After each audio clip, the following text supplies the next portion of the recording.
Dan untuk membahas apa saja sih yang terjadi di leg kedua 16 besar Liga Champions setengah pekan kemarin, kita sudah kedatangan dua narasumber jagoan kita yang tentunya sudah tidak asing lagi. Ada Coach Justin dan juga Bung Kusnaini. Apa kabar? Baik. Kita tos dulu biar santai. Oke, Bung Kus dan Coach Justin, langsung aja pertama yang akan kita bahas ini comeback-nya Barcelona yang bisa dikatakan sebagai salah satu comeback terbaik dalam sejarah sepak bola. Tanggapan Anda? Ya, kalau saya bilang dari awal saya sudah mengatakan Barca akan membuat sejarah, walaupun saya banyak dicicir ya, dinyinyir orang bilang mimpi lah, hahaha. Enggak, ini bukan sekedar karena saya fans Barca, tapi ada beberapa faktor. Contoh untuk saya, dengan ditinggalnya Luis dan Zlatan, menurut saya PSG sudah menurun. Bahkan dengan dua pemain ini aja mereka kalah. Kedua, di liganya sendiri mereka berada di runner up yang tahun lalu seharusnya 10 poin ibaratnya berada di ranking 1.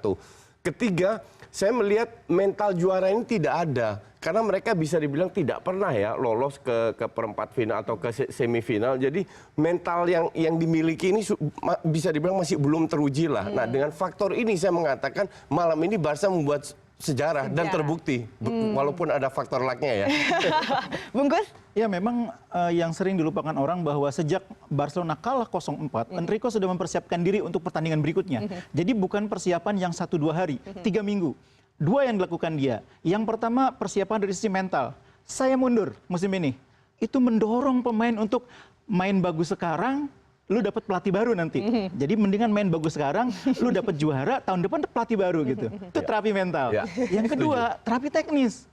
Diubah mainnya. 4-3-3 dilupakan, jadi 3-4-3. Karena Enrique melihat kalahnya di tengah. Busquets tidak bisa lagi bertarung sendirian menghadapi gelandang-gelandang lawan. Harus ada temannya. Makanya Busquets dipasangkan dengan Rakitic. Dikurangi belakangnya dari 4 jadi 3. Itu satu-satunya perubahan yang dibuat oleh Enrique sejak dia mewaris tim dari Pep Guardiola.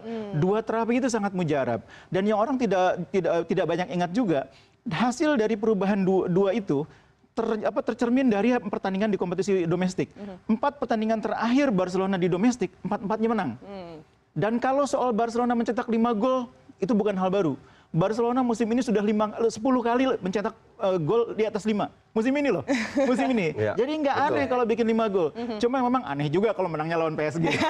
Tapi ini bisa dikatakan bisa menjadi efek domino nggak sih? Takutnya kan banyak tim yang merasa akan bernasib sama seperti PSG, tadinya udah di atas angin tiba-tiba harus anjlok seperti ini. Dulu, ini dalam sejarah kan sering terjadi. Tidak hanya dengan klub kecil, tapi juga klub besar. Ancelotti 2 kali mengalami lawan Liverpool 3-0 kesalip.